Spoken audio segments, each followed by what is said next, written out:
Radio, la voz vibrante del Perú. Muy buenos días, compañeros y compañeras. Aquí estamos nuevamente en una emisión más del programa Trabajo con Derechos, el programa que le da voz a los trabajadores organizados, a los sindicatos de todo nuestro país.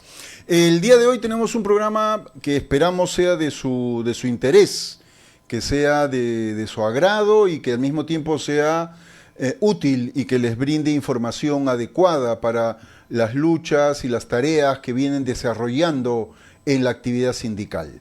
Vamos a trabajar el tema de la situación del sindicalismo estatal, el sindicalismo público. Para ello vamos a contar con la presencia del secretario general del Sindicato de Trabajadores de la RENIEC, Robin Seminario, que también es secretario de Defensa de la Confederación de Trabajadores Estatales del Perú, CONFETEP. También conversaremos con el analista político y filósofo Alonso Paz. Con Alonso Paz vamos a conversar acerca de la coyuntura política, los problemas que tienen las distintas organizaciones en el ya inicio del periodo electoral y lo que eso significa también para los trabajadores organizados. Y finalmente en las efemérides vamos a recordar un hecho histórico importante, que es la Revolución de Octubre, que por un tema de calendarios hace más de varias décadas atrás, desde 1917, en verdad es el 7 de noviembre, el día de mañana. En el calendario antiguo que se usaba en Rusia era el 25 de octubre. Pero ya sabremos más de eso dentro de algunos momentos cuando conversemos sobre la revolución bolchevique, la revolución de Lenin. Bueno, sin más preámbulo entonces, ahora vamos a pasar a la primera entrevista. Ya está aquí con nosotros Robin Seminario, a quien le damos la más cordial bienvenida. Y queremos empezar preguntándole,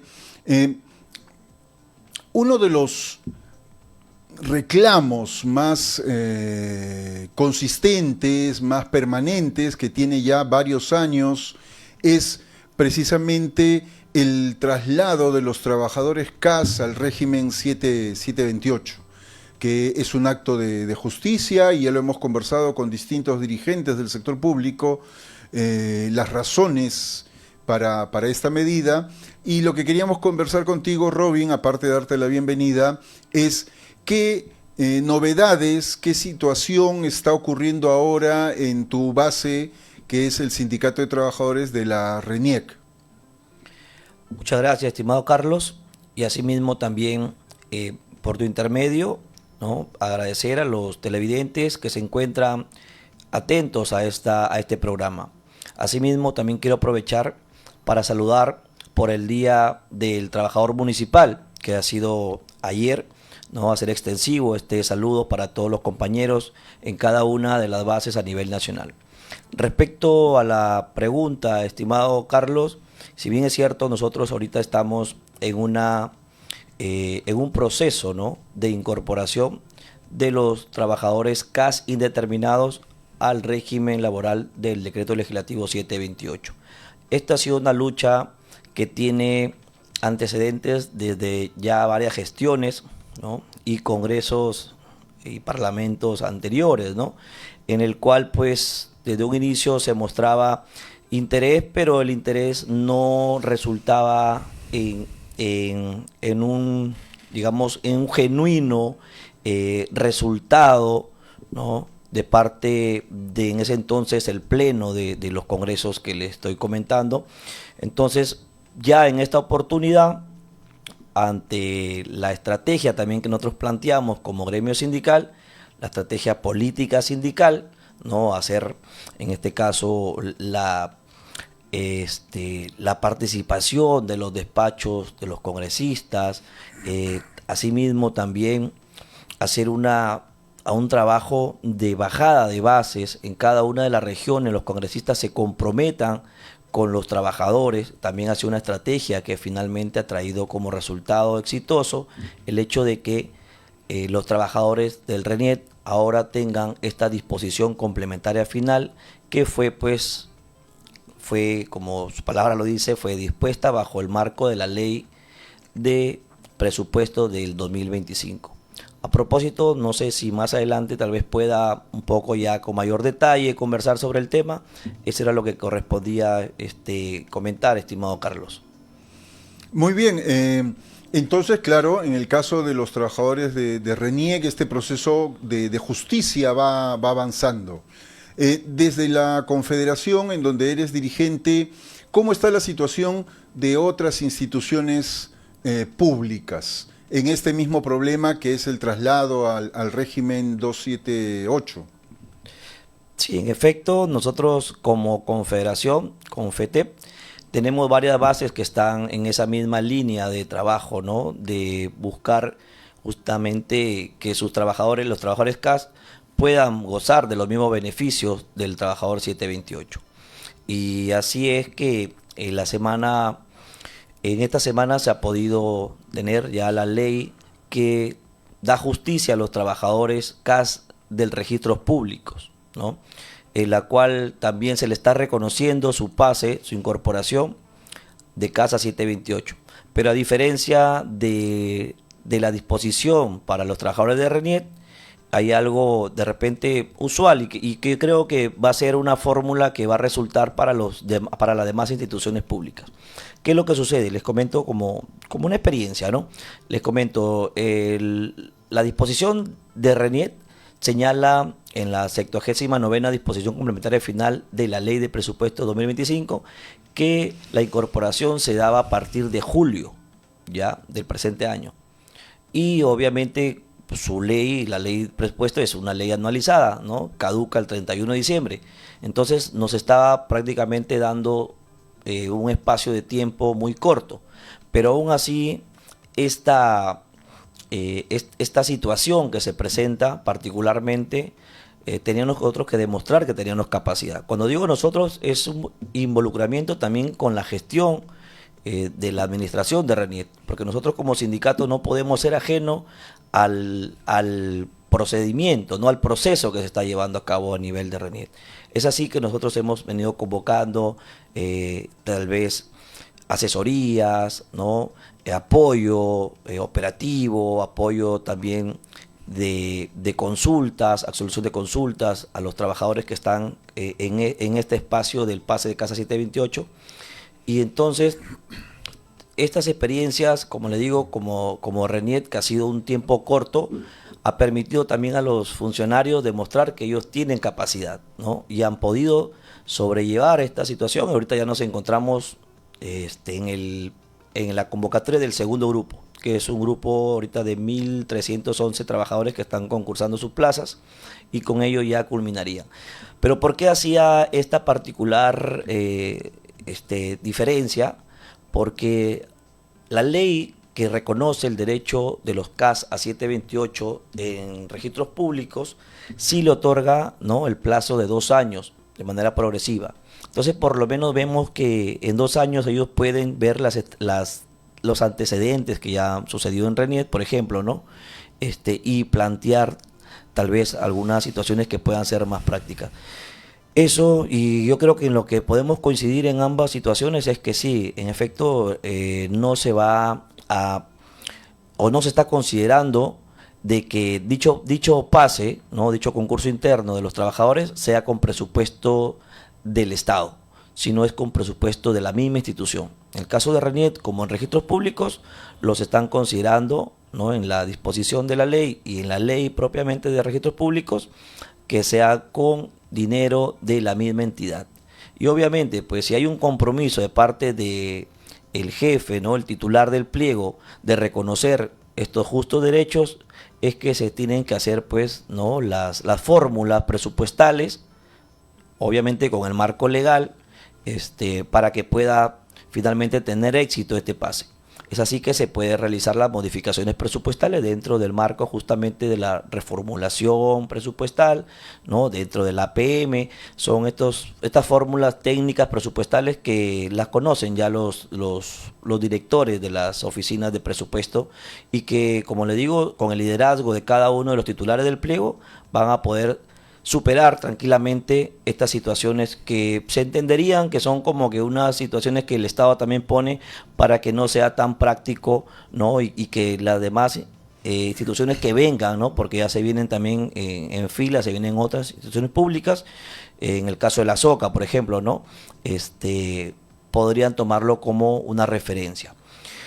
A propósito, el comentario, estimado Carlos, era qué está haciendo Confetet o cuáles son, digamos, el trabajo que está realizando Confetet con sus bases. En efecto, primero Cinta Reniet, que fue el que ha alcanzado esta disposición complementaria a la ley de presupuesto del pase de casa 728, ahora Sindicato de Registros Públicos, y al mismo tiempo también está ahorita debatiéndose el proyecto de ley que reconoce el pase de casa 728 de los compañeros trabajadores de la Defensa Pública del Estado, del Ministerio de Justicia, ¿no? Justo el compañero Ronald está ahí dando esos alcances. Esperemos pues con bastante expectativa el desarrollo de esta votación y poder pues finalmente darnos ese abrazo, ¿no? De que se pudo lograr. Yo creo y coincido y convencidamente estoy haciendo siempre una participación de que el Estado debería de comprometerse en ir mejorando las condiciones de los trabajadores, para que se cambie esa mirada que tenemos los dirigentes, pensar de que el Estado es el primer vulnerador de los derechos laborales, ¿no? Esa es una de las premisas que nosotros siempre hemos participado, hemos compartido, pero ahora está dando muestras de por lo menos tener algunas intenciones. Entonces esas intenciones tienen que seguir con este tipo de acciones, ¿no? Permitiendo de a poco, progresivamente, porque tampoco no se trata de querer hacer un agujero, como dice ya el comité fiscal, ¿no? Que lo que queremos hacer nosotros es promover una desestabilización económica, lo cual no es correcto, porque los derechos laborales no son gasto para el Estado. Y no debe ser considerado gasto, por el contrario, debería ser una inversión para que nosotros podamos dar una calidad, ¿no? De atención, ¿no? Para que esta atención, aparte de que sea con calidad, también sea efectiva al momento de que el ciudadano vaya y realice diferentes tipos de trámites en el aparato estatal. Eso era lo que correspondía, estimado Carlos, comentar. Muchas gracias. Muy clara y precisa toda la explicación que nos has dado, y creo que eso va a ser muy útil para todos los sindicatos y para los dirigentes del sector público que nos ven y que nos escuchan a lo largo y ancho de nuestro país. Hay dos cosas que me gustaría subrayar de lo que has planteado. Una primera es que efectivamente en este proceso en donde los trabajadores CAS indeterminados han logrado argumentar, justificar, fundamentar su caso frente a las autoridades públicas, y a partir de esa relación se ha construido pues un acuerdo, y ese acuerdo de que efectivamente tiene que haber un traslado hacia el régimen 278. Ese acuerdo después se convierte en una voluntad política, y eso es lo que quiero subrayar, la relación que hay entre voluntad política y respuesta técnica, o la manera en que vamos a hacer esta voluntad política. Porque muchas veces a lo largo del tiempo, en el sindicalismo público, en el sindicalismo estatal, el Estado ha objetado una serie de derechos, la negociación colectiva, en fin, condiciones de trabajo, bajo el argumento de que desde un punto de vista técnico entre comillas, no era posible, ¿no? Y esa es una manera probablemente errónea, equívoca de enfrentar esta situación. Primero tiene que haber una voluntad política.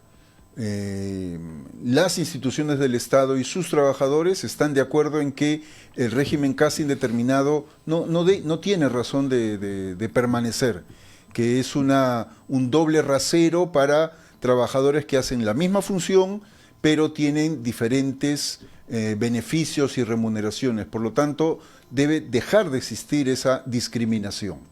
Una vez que hay ese acuerdo, ya encontraremos la manera técnica en el presupuesto propio, interno, en fin, la manera técnica de resolver esto, de encontrarle una salida tal como tú lo has explicado. Y lo otro que quiero destacar es el tema de la estrategia. El sector público, el sindicalismo estatal, que ha crecido mucho en las últimas 2 décadas, ¿no? Hoy día el sindicalismo del sector público es casi el 14% dentro del sector público, mientras que el sindicalismo del sector privado está en el 5%. Entonces, el sindicalismo del sector público es casi 3 veces más grande que los sindicatos del sector privado. Y parte de ese crecimiento y de ese avance ha sido precisamente un conjunto de estrategias sindicales exitosas, ¿no? Tal como tú has señalado, ¿no? Que pasan por movilización, plantones, marchas, la calle, lo que es habitual dentro del movimiento sindical, pero también supone una lucha en el ámbito judicial, una lucha en el ámbito político también, construyendo un grupo de presión dentro del Congreso que asuma las reivindicaciones del sector público, y siempre con una manera bastante pragmática para encontrar alianzas y aliados que apoyen las decisiones que han tomado los sindicatos del sector público, ¿no? Y también una política, una estrategia mediática, donde han logrado transmitir su mensaje y sus razones a la opinión pública. Muy bien. ¿Qué otros problemas están enfrentando los trabajadores del sector estatal, aparte de este que ya hemos conocido, que es el CAS al 728? ¿Qué otros temas y problemas enfrentan los trabajadores, estimado Robin? Sí, muchas gracias, estimado Carlos. En efecto, solamente para puntualizar, lo que comentabas es lo que se recomienda a todos los líderes sindicales a nivel nacional, es que planteen primero un cronograma de actividades, ¿no? Y al mismo tiempo también los aliados estratégicos, que eso es importante, toda vez que no solo ahora el sindicalismo debe ganar el espacio en las calles, sino también con contenido, ¿no? Con conocimiento, con capacidad tanto de convocatoria como capacidad de gestión. Como le digo, esto no ha sido fácil, ha sido una lucha de gestiones anteriores, ¿no? Ahora nos toca a nosotros en la gestión del sindicato ejecutar esta norma y pues dentro del planteamiento, de las estrategias que se habían conducido en su oportunidad, han estado lo que has comentado, ¿no? Los plantones, han estado justamente el apoyo de parte de los despachos de los congresistas, ¿no? En algunos casos, algunos congresistas un poco herméticos, porque sabemos a veces la posición política, pero ahí está el trabajo del líder sindical para llamar a exhortar, ¿no? A la reflexión a los congresistas de que los derechos laborales nunca serán un gasto para el Estado, sino por el contrario es una inversión, como lo he comentado. Y respecto a otros aspectos, estimado Carlos, yo aquí he traído pues varias situaciones que podríamos tranquilamente conversar, ¿no? Por horas, porque son varios aspectos que en verdad nos preocupa a nivel de la problemática que sucede en el sector público, pero uno de los aspectos que me está llamando bastante la atención es el siguiente, y lo comentaba hace un momento, es respecto al pago de la asignación familiar de los trabajadores del sector público, en este caso del régimen laboral 728. Nosotros tenemos una ley, ¿no?, en la cual señalan que la asignación familiar se paga a razón o a proporción del 10% de la remuneración mínima vital, y sabemos que a la fecha la remuneración mínima vital pues es de 1.130 soles. Entonces, ¿qué sucede? Que en el sector público a los trabajadores del régimen privado, vamos 728, les siguen pagando a razón de la remuneración mínima vital anterior. O sea, siguen cobrando 102.5 soles, ¿no? Lo cual, desde cualquier punto de vista, yo creo, es una manera abusiva, ¿no?, de no respetar los derechos de los trabajadores. Y lo digo porque, a propósito, porque al sector privado, ¿no? A los trabajadores del sector privado, las empresas, ¿no? El sector privado en este caso, a ellos sí les están reconociendo el pago con la remuneración mínima vital vigente. Y a los trabajadores del régimen privado, o sea, 728, pero del sector público, trabajadores del sector público, no les están reconociendo. Y todo porque existe una normativa de parte del Ministerio de Economía y Finanzas, ¿no? Existe una disposición en la cual señala de que no se deben hacer indexaciones o referencias de montos, ¿no? Que van a ir cambiando en el tiempo. O sea, la remuneración mínima vital, obviamente, pues es un pago que seguramente va a estar digamos que en actualización, ¿no? Constante por diferentes motivos, ¿no? Por los índices tal vez del crecimiento económico, poblacional, el PBI, la canasta básica familiar, en sin número de situaciones técnicas que evalúan para poder modificar la remuneración mínima vital. Pero en este caso concreto lo que quería comentarle, Carlos y estimados compañeros, y a los líderes sindicales que tal vez están expectando este programa, es que nosotros también debemos de observar esta situación. Nosotros ya hemos iniciado una denuncia ante SUNAFIL, ¿no? Para que como ente supervisor pueda fiscalizar esta situación. No es correcto de que porque una norma, una disposición de parte del Ministerio de Economía y Finanzas y seguramente con la disposición también del Parlamento, emitan pues la restricción del pago de este beneficio de manera íntegro, ¿no? Y aquí se está actuando de manera deliberante y al mismo tiempo discriminatorio, porque para el sector privado si le pagas completo y SUNAFIL exige el pago, fiscaliza que se haga el pago correcto, y sin embargo cuando se trata del sector público, a los trabajadores del sector público, SUNAFIL parece, ¿no? O sea, vamos a presumir, en condicional lo digo, que no está actuando como corresponde, de acuerdo a su marco legal, de acuerdo a su marco de desarrollo y funcional. Entonces, compañeros, debemos estar atentos. Nosotros ya hemos iniciado una denuncia, ¿no? Vamos a ver en qué culmina, pero a propósito también aprovecho de que estamos hablando de SUNAFIL, nosotros también hicimos en algún momento una denuncia sobre un tema particular, de un incumplimiento de un beneficio, y nos resulta bastante con bastante sorpresa, ¿no?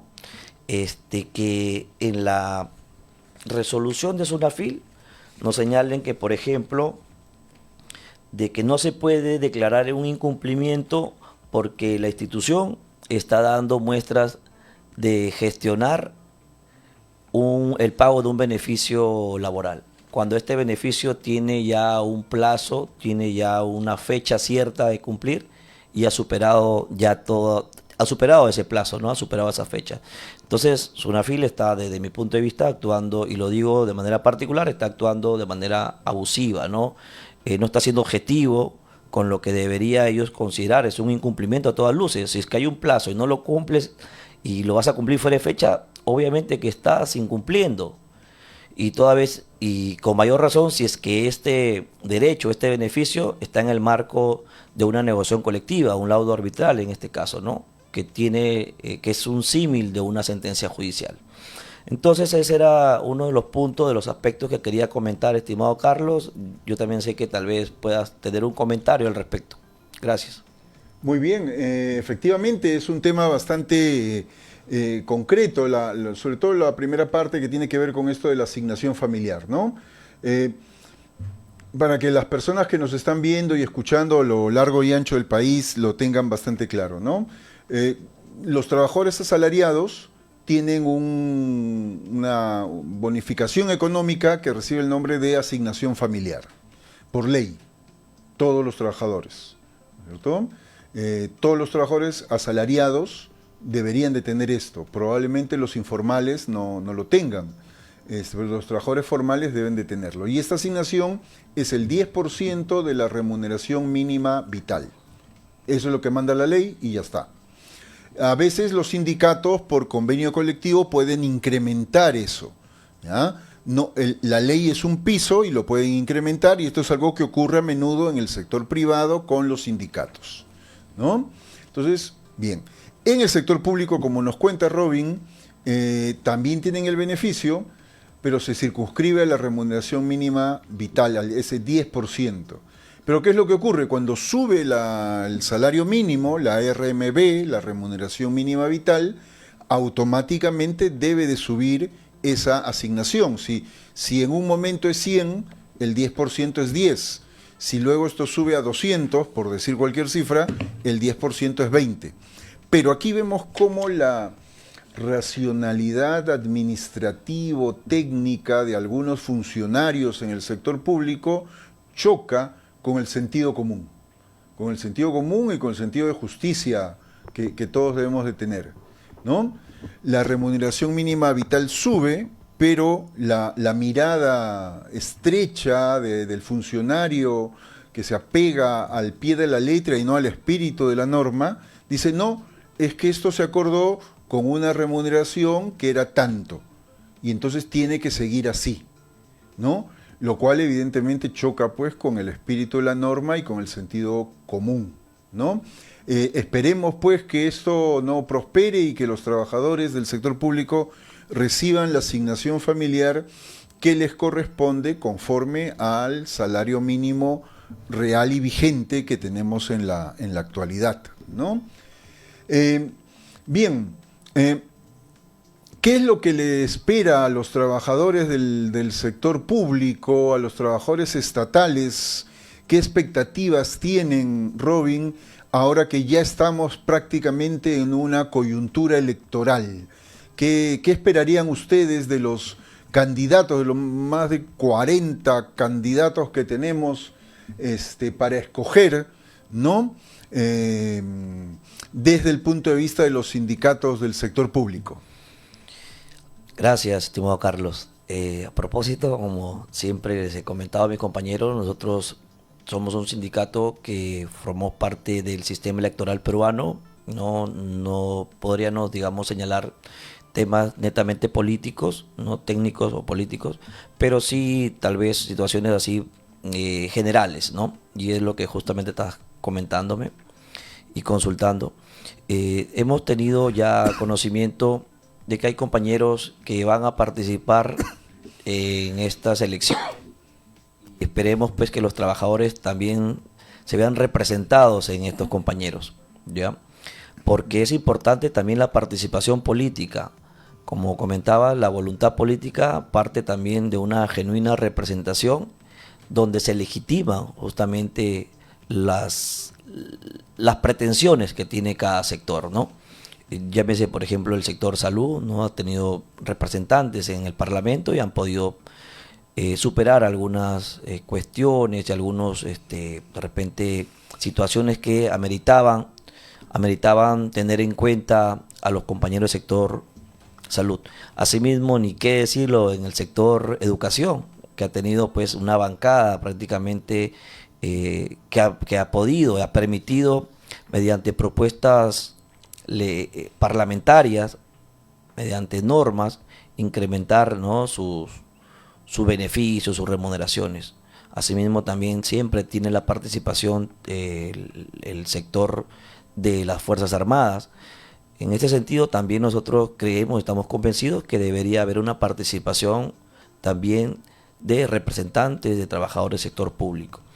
Pero al tema general, estimado Carlos, que esperamos nosotros del nuevo ejecutivo, ¿no?, el nuevo presidente que pueda ganar o presidenta que pueda ganar, tenga una mirada social, una mirada amplia, una mirada que permita también tener alcance a lo que el trabajador del sector público puede proponer.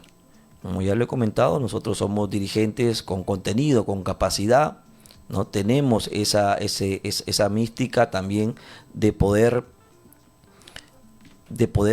llevar a cabo propuestas que permitan al Estado, ¿no?, destrabar desburocratizar, ¿no?, algunos trámites, algunas situaciones que a diario se presentan.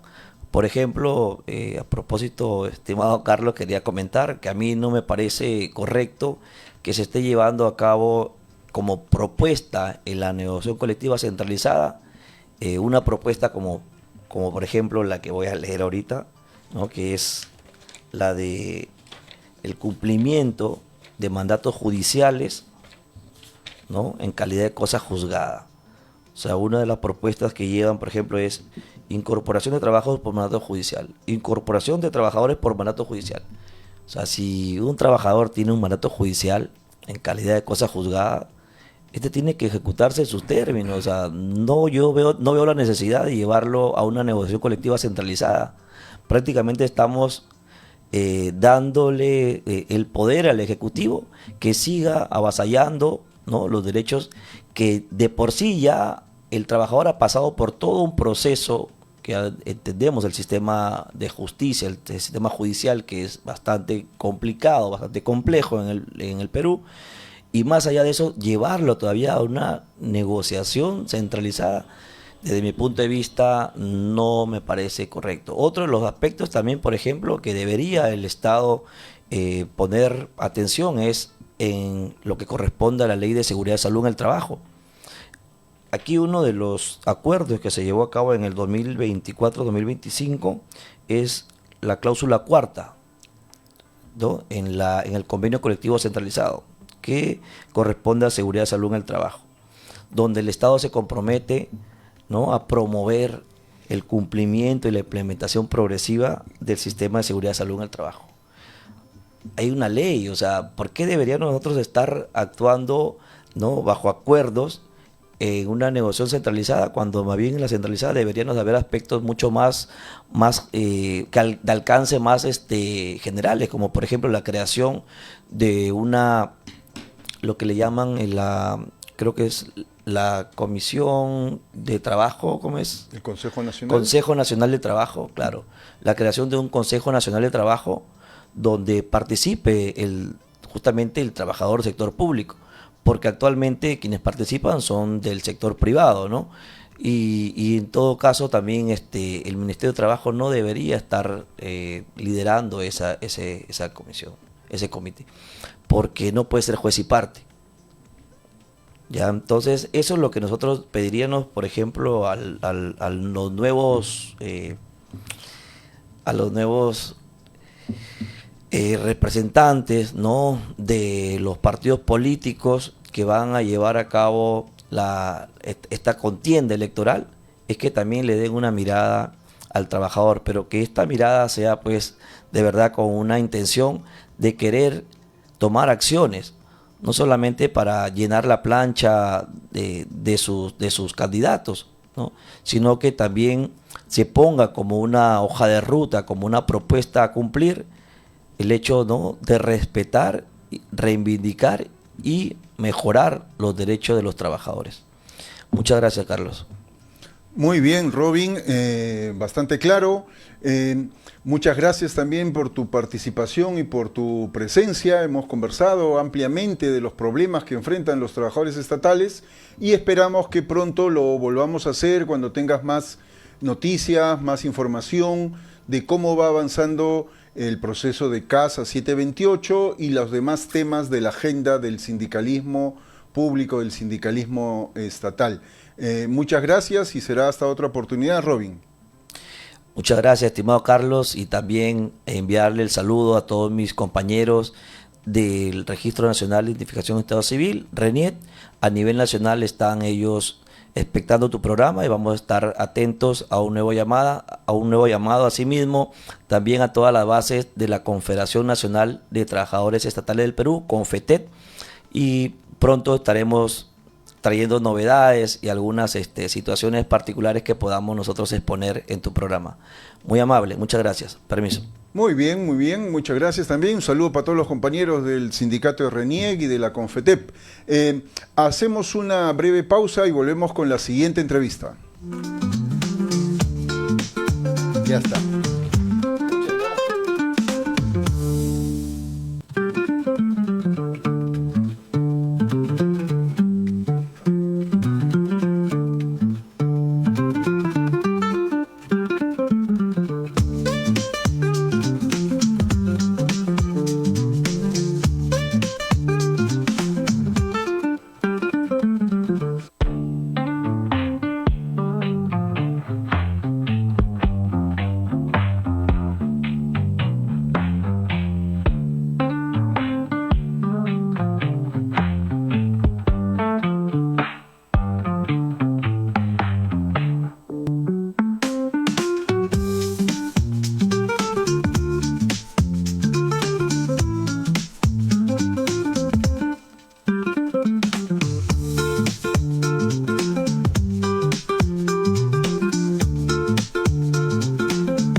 Radio, la voz vibrante del Perú.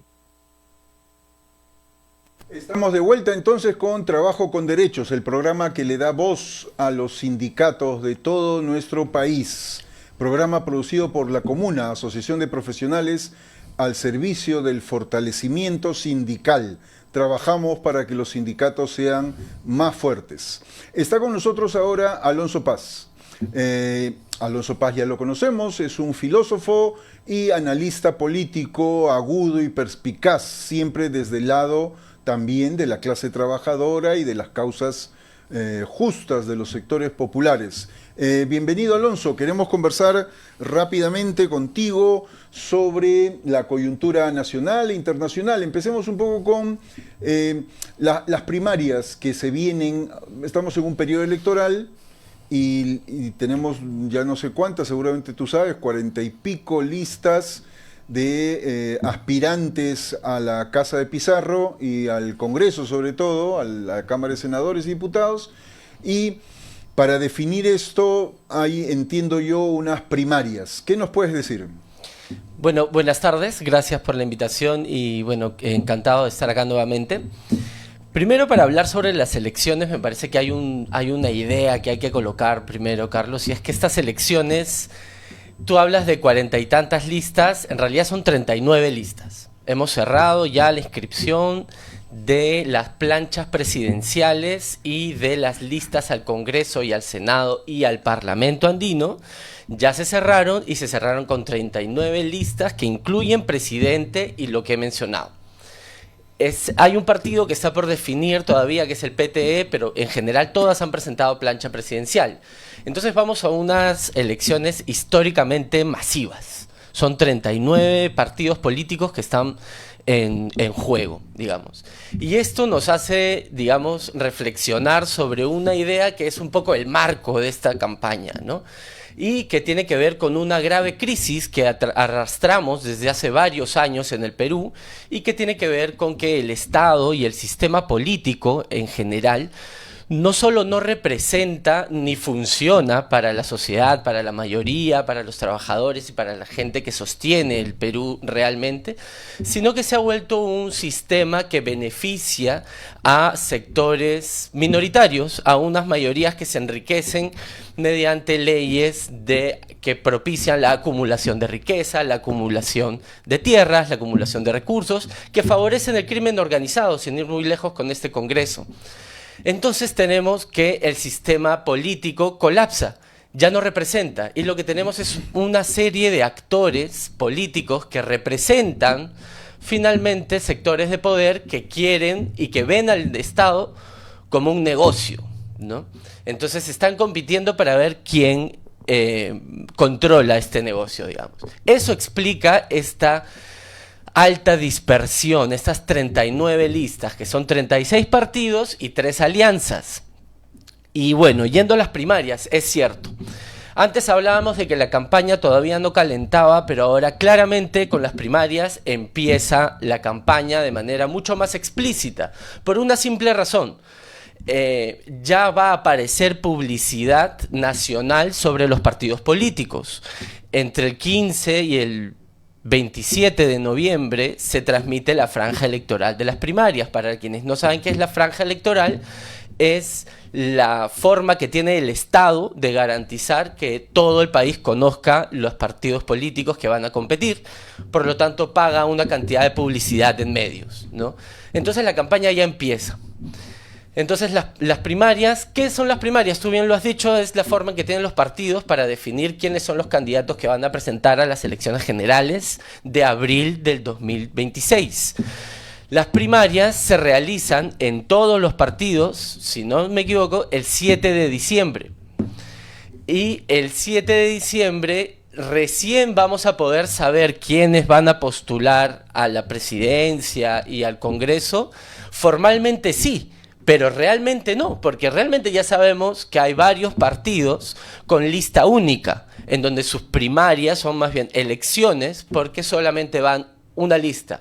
Sin ir muy lejos, los partidos completamente personalistas, como Renovación Popular, con López Aliaga. Todo el mundo sabe que es López Aliaga el que va a ser el candidato, Keiko Fujimori, Acuña, Pepe Luna, que son como los grandes señores que ahorita gobiernan la política peruana. Entonces las primarias ya nos ponen en un contexto de campaña en donde hay que empezar a tener mucho ojo respecto a lo que proponen y a lo que se pone sobre la agenda, ¿no? Que es un poco lo relevante en esta campaña. Bien, entonces, claro, son 39 listas. Veamos primero, entonces, quisiera saber tu mirada acerca tanto de las dos grandes tendencias, ¿no? En la derecha, ¿quiénes tienen más posibilidades? Algunos hablan de Keiko Fujimori, su cuarto intento por seguir viviendo del Estado desde el Poder Ejecutivo. López Aliaga con este discurso cada vez más, ya no ultraderechista, sino delirante, que nos tiene más acostumbrados, y los otros candidatos. Pero también desde la izquierda. Y allí hay también algunas cosas que se han ido moviendo. Hay cosas graves y serias como la sentencia y encarcelamiento de Bermejo, del congresista Bermejo, que era un precandidato en una alianza electoral, Venceremos, ¿no? ¿Cómo queda esta situación? López Chau, Vicente Alanoca, en fin, y lo que tú has mencionado, el PTE. ¿Cómo se ve allí desde el punto de vista tuyo? ¿Qué cosa es lo que puede pasar en la izquierda, ¿no? Y de ahí vamos a conversar algo más sobre esto. Sí. Bueno, primero decir que ante esta dispersión y ante la aparición de una serie de bastantes partidos que son más bien aparatos electorales, es decir, en la línea de lo que decíamos hace un rato, que son vehículos para sectores de poder que buscan hacer algún tipo de negocio en el Estado, mediante el Ejecutivo, ganando la presidencia, pero realmente la mayoría sabe que no va a ganar la presidencia, sino que están tratando de de meter una bancada, ¿verdad? ¿Por qué meter una bancada? Porque, bueno, en los últimos 15 años el sistema político peruano se ha vuelto, en la práctica, un sistema parlamentarista. Es el parlamento el que gobierna. Si no me gusta tu gobierno, te saco. Y finalmente ya se tiene bastante claro que controlando el Senado, así como lo han diseñado estos congresistas, controlas no solamente la promulgación de leyes, que es lo específicamente que es la específica atribución del legislativo, sino también puedes vacar ahora al presidente. En el siguiente periodo lo que vamos a tener es que un Senado puede vacar al presidente con 60 votos. Es una cosa inédita y es una cosa que va a consagrar un poco este viraje hacia un parlamentarismo de facto que tenemos en el Perú. Entonces, si bien existe, claro, nosotros estamos acostumbrados a hablar de izquierda a derecha en función a ciertos ejes, ¿no? A ciertas agendas y a ciertos compromisos. Lo que tenemos es una gran mayoría de partidos que no podríamos alinear en la izquierda o en la derecha, sino que más bien los entendemos como maquinarias electorales con agendas poco o nada creíbles, porque finalmente el objetivo de las narrativas electorales no está puesto en el cumplimiento de estas promesas y discursos. Esto es algo que a mí me parece que es un fenómeno bastante explícito ahorita.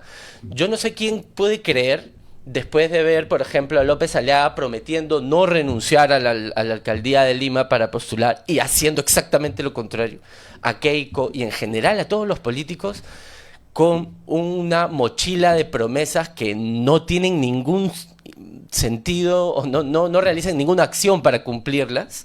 No sé quién puede creer en las promesas en este momento.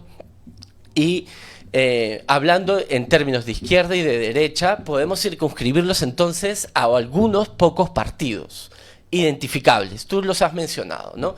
En la derecha tienes claramente a López Aliaga, tienes a Avanza País con Philip Butters, tienes a Keiko Fujimori con Fuerza Popular, y tienes luego otros satélites que son más pequeños, que tienen menos oportunidades, diría yo, en un sentido en el que yo entiendo que la derecha ahorita tiene un nivel de dispersión, tiene tantos representantes que el financiamiento que les va a llegar va a estar también disperso. Entonces vas a tener una pugna por quién se destaca para poder concentrar ese capital, ese financiamiento de campaña que va a ser quien se despegue. A nivel de derecha, Carlos, yo honestamente diría que tienes una competencia fratricida entre Keiko y López Aliaga como grandes punteros. Ya lo hemos visto en el meeting de Keiko, ella habla de no postular al Senado como premio consuelo y López Aliaga le responde al estilo López Aliaga, o sea, prácticamente la insulta y la trata como basura, ¿no? Que es el estilo narrativo de López Aliaga. La derecha, en ese sentido, va a disputarse, me parece a mí, que entre López Aliaga y Keiko Fujimori como los dos grandes trenes. En general, en la derecha y en general yo diría que vamos a tener una campaña muy marcada por las narrativas muy agresivas, y va a ser sobre todo la derecha la que va a poner la cuota de mucha violencia verbal, mucha agresión, porque tiene que diferenciarse. Si estás metido en una foto con 15 personas que son igualitas a ti, tú tienes que primero dedicarte, no, él es así, él es asá, él es así, él es asá. Entonces tienes que generar un discurso diferenciador. Y ese discurso diferenciador básicamente lo están teniendo López Aliaga y Keiko Fujimori. López Aliaga un poco más y dice que es el elegido de Dios. Keiko Fujimori está valiéndose, utilizando el dolor y la violencia que estamos viviendo en este momento, utilizándolo políticamente para decir yo soy la salida, ¿no? Entonces, la derecha está ahí.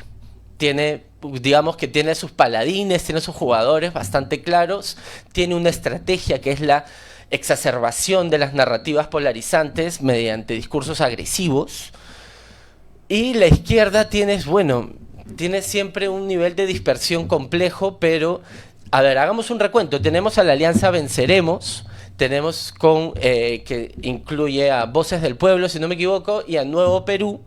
Voces del Pueblo presentaba a un precandidato que era Guillermo Bermejo, ahora me parece que está Ronald Atencio, que es su abogado. La situación de Bermejo podemos comentarla en un momento, pero lo que hacen al tener... y Nuevo Perú con Alanoca.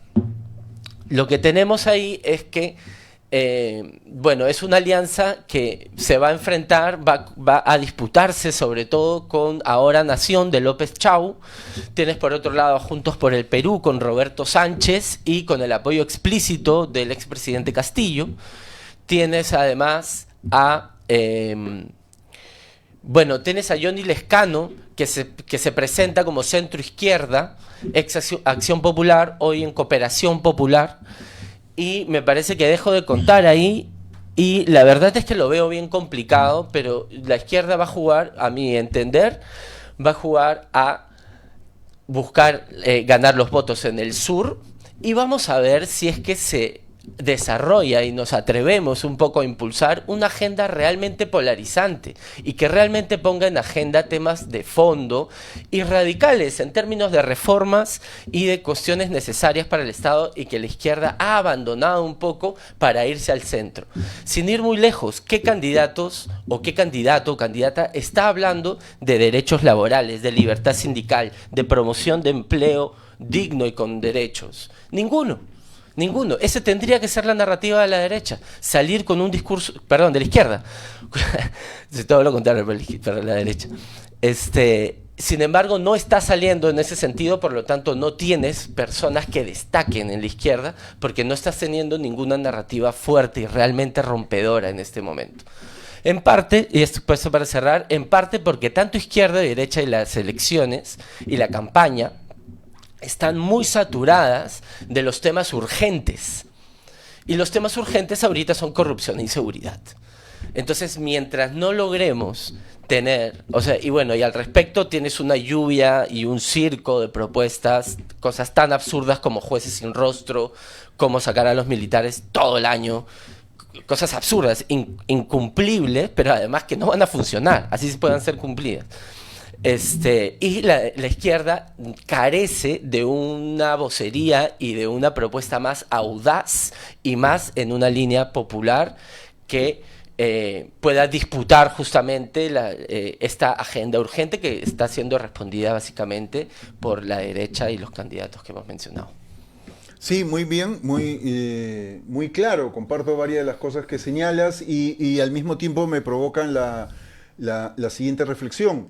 Es cierto, desde el mundo del trabajo no hay pues propuestas. Probablemente hay figuras, hay personas, pero todavía no hemos escuchado propuestas de una izquierda del trabajo, una izquierda desde el trabajo, desde el mundo del trabajo organizado, ¿no? Y de ahí tengo dos observaciones. Una primera, por ejemplo, en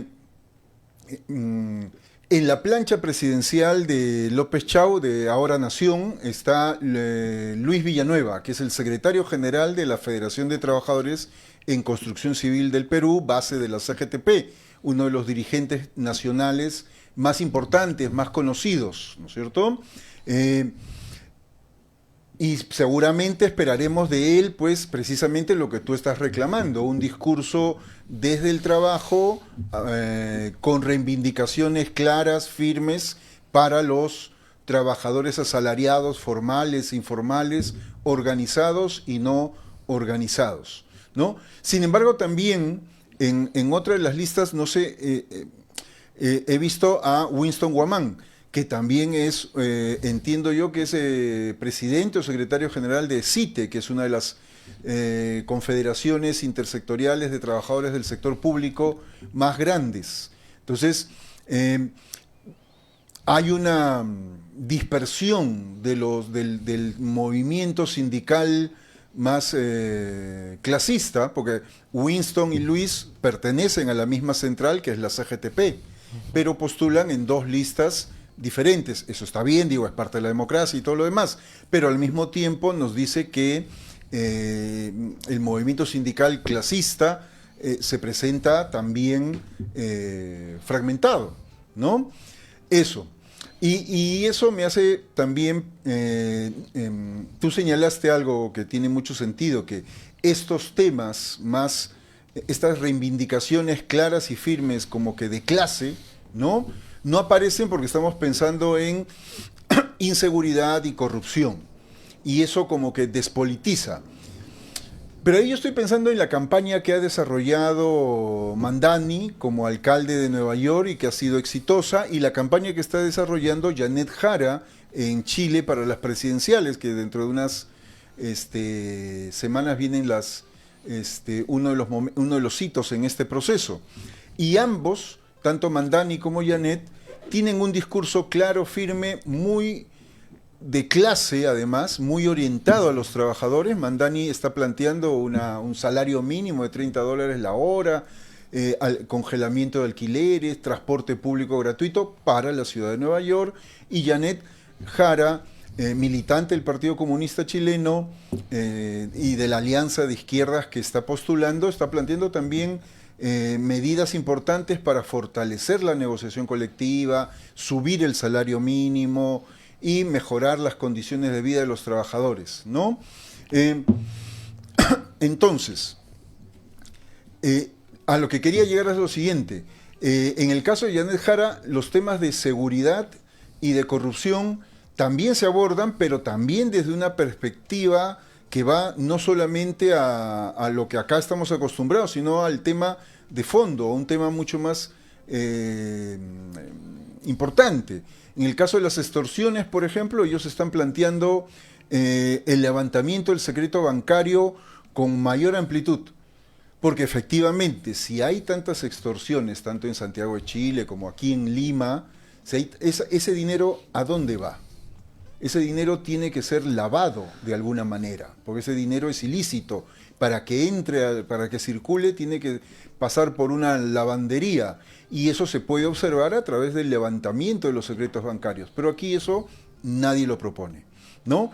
Entonces, esta mirada que va más allá de lo paliativo y que podría provenir de los sindicatos, ¿por qué crees que es tan difícil aquí? ¿Por qué el movimiento sindical aquí aparece fragmentado y dividido también?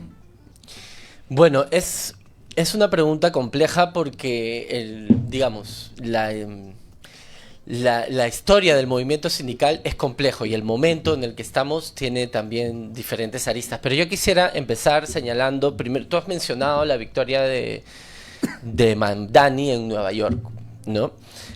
Una de las características de la campaña de Mamdani, o sea, lo evidente, lo que un poco quienes seguimos el tema, es su muy buena performance en la social media, en las redes sociales, ¿verdad?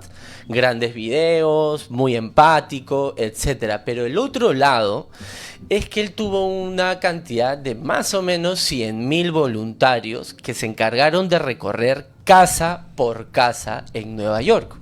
Casa por casa. La gente que trabaja en su campaña estaba orgullosa de haber logrado recorrer casa por casa en un espacio electoral tan grande como es Nueva York. Entonces ahí tienes una diferencia muy grande respecto a las campañas que hemos estado viendo en la izquierda en el Perú, que tienen que ver más bien con apuestas por redes sociales y por más bien una poca participación de la militancia y la ciudadanía a la hora de dar a conocer propuestas, ¿verdad? Eso por un lado. Por otro lado, al igual que el caso de Yanet Jara, que me parece muy interesante ver qué es lo que va a pasar en Chile, porque podría ser histórico que el Partido Comunista Chileno vuelva a la presidencia con Jara y en un contexto tan complejo como un supuesto viraje a la derecha de América Latina. Sería muy interesante. También tiene un elemento, al igual que Mamdani, Jara, ambos tienen una reivindicación explícita de sus compromisos con los trabajadores, con los más pobres, con los sectores menos favorecidos y contra las élites y contra quienes han ido acumulando riqueza a costa del empobrecimiento de la mayoría de América Latina. Esa radicalidad de situarse, de darse a sí mismo una identidad de clase tan clara, es lo que los hace ahorita tan relevantes. Nosotros hemos tenido una izquierda, más bien, y hasta un sindicalismo, podría aventurarme a decir, que ha tratado de pintarse de centro, que ha tratado de alguna manera, volverse menos peligroso, menos amenazante para no sé, pues conseguir alguna entrevista, lograr negociar con algún congresista, cuando nos están enseñando y la evidencia histórica parece apuntar a que el camino para lograr una real representación de trabajadores y sectores populares es más bien la radicalización de ese discurso y señalar con toda claridad con qué cosas vamos a acabar y qué cosas vamos a promover, sin miedo a que gestión te saque un titular, a que el comercio te diga terrorista, y etcétera.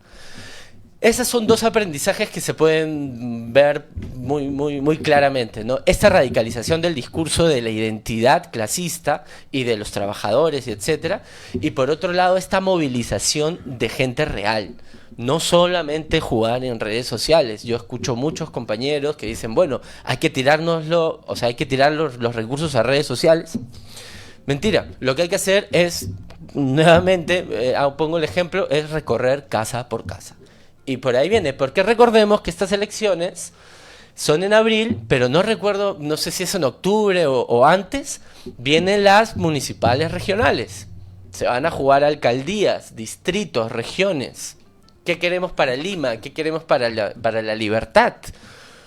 O sea, y en general tenemos dos elecciones bastante juntas que, bueno, va a depender de nosotros que las mafias que ahorita se quieren reelegir en el Congreso. Recordemos que ese Congreso modificó la ley para que los congresistas puedan reelegirse y hay más de 80 congresistas que van a buscar la reelección. Así de frescos son, pero ese es el escenario y el aprendizaje de estos dos procesos políticos nos marcan dos enseñanzas bastante claras: movilizar y radicalizar discurso. Muy bien, efectivamente, sí, pues el Congreso es prácticamente un almacén de lechugas, y quieren ser reelegidos, pues quieren ser senadores, han hecho todo lo posible para eso.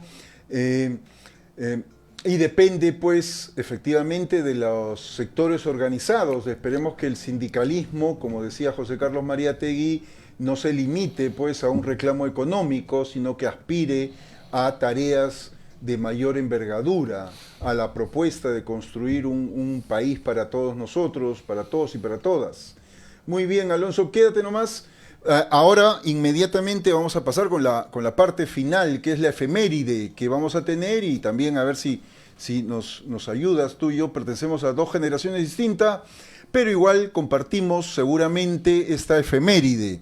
El día de mañana, 7 de noviembre, se cumple un año más de lo que se ha llamado la Revolución Rusa. La revolución tiene distintos nombres: la Revolución Rusa, la Revolución de Octubre, la Revolución Bolchevique. Para las personas que nos escuchan y nos ven, en 1917, un 7 de noviembre, un grupo de trabajadores organizados, obreros, soldados, tomaron por asalto la ciudad de San Petersburgo, que hoy día se llama Petrogrado, y que mucho tiempo se llamó Leningrado. Esta ciudad fue tomada, era la capital del Imperio Ruso en 1917, derrocando a un gobierno transitorio que meses antes había derrocado al zar, al rey, al emperador de Rusia.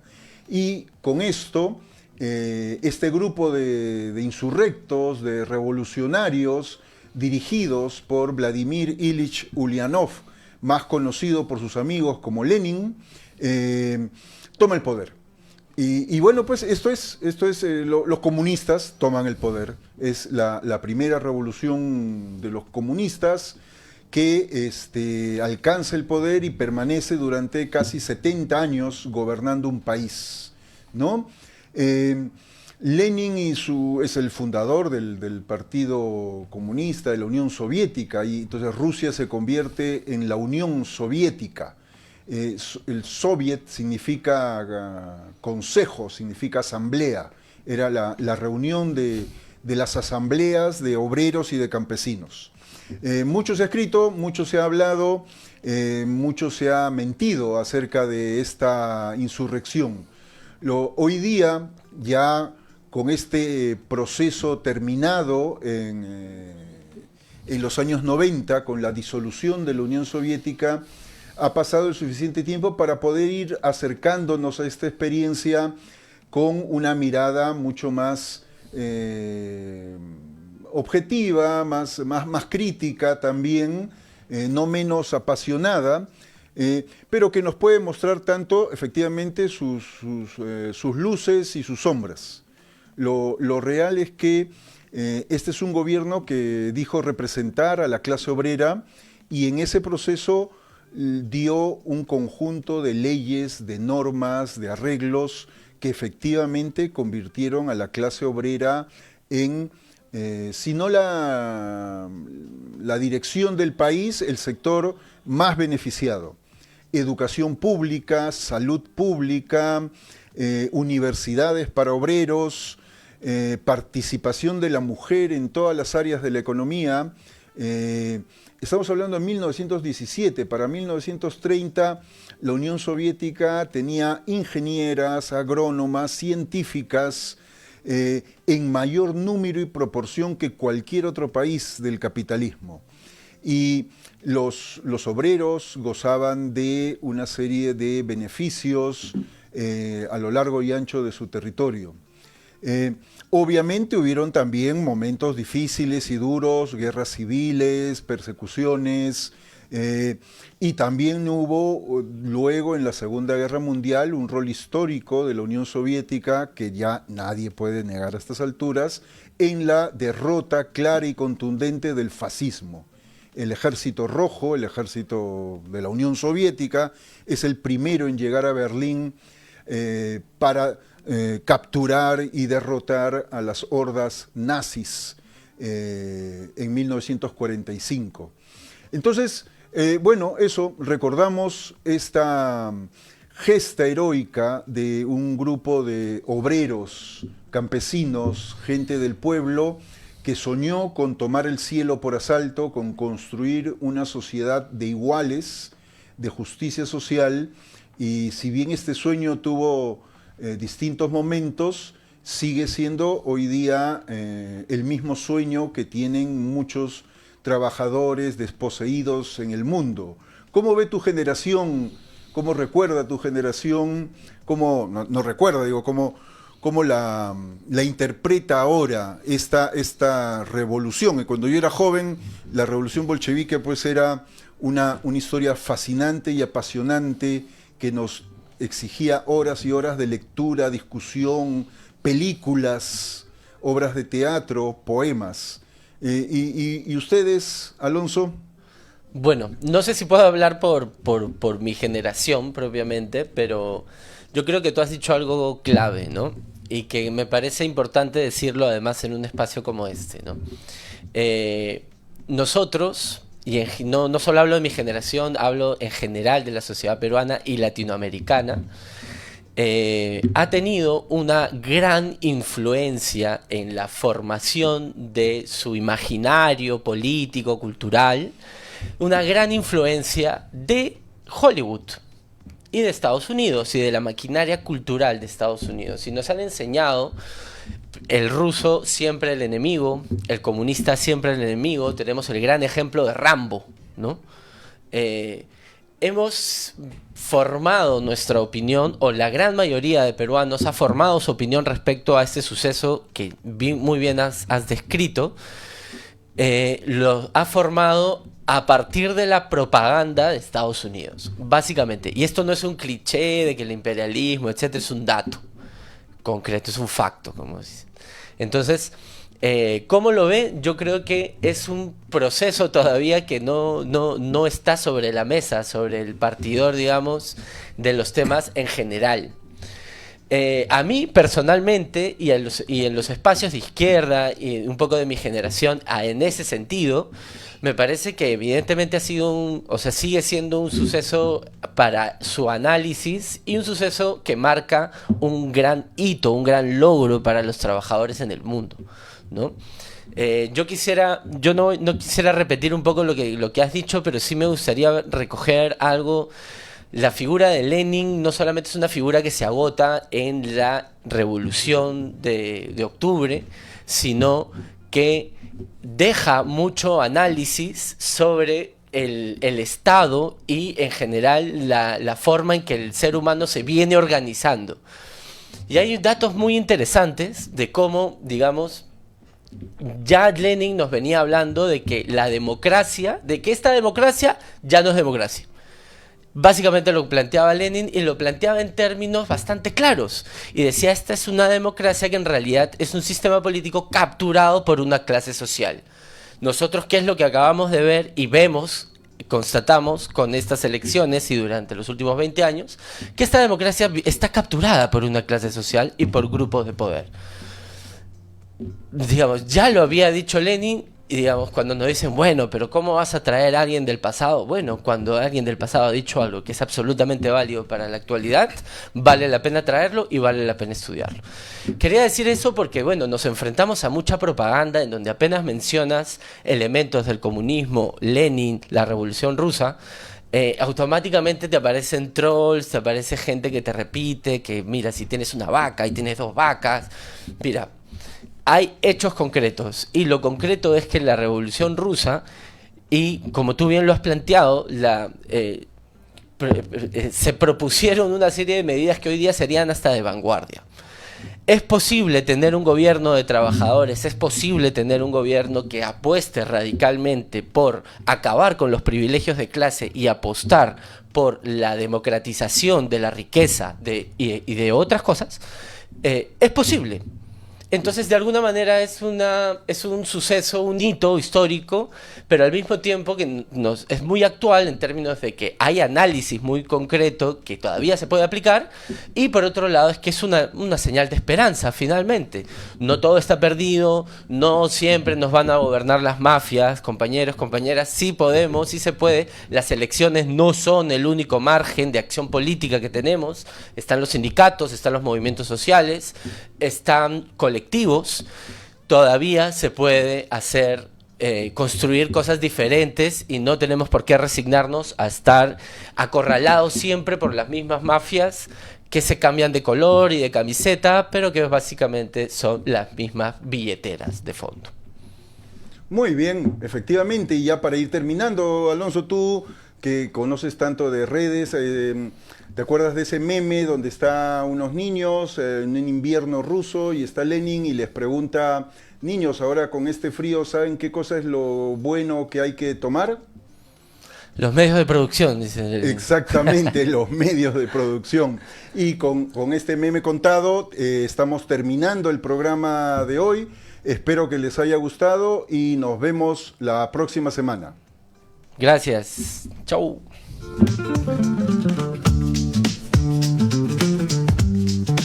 Ya está. Vamos.